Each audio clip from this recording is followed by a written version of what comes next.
শখের রান্নাঘরে সবাইকে স্বাগত। আজকে দুপুরের মেনু হচ্ছে ভাত,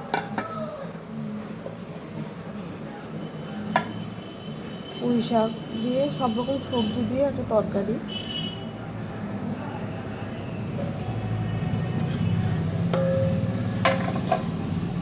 বেগুন ভাজা, উচ্ছে ভাজা,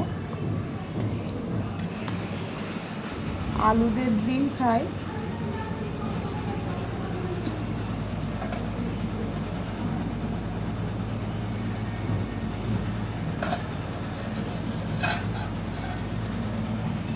আর আছে মুসুরির ডাল।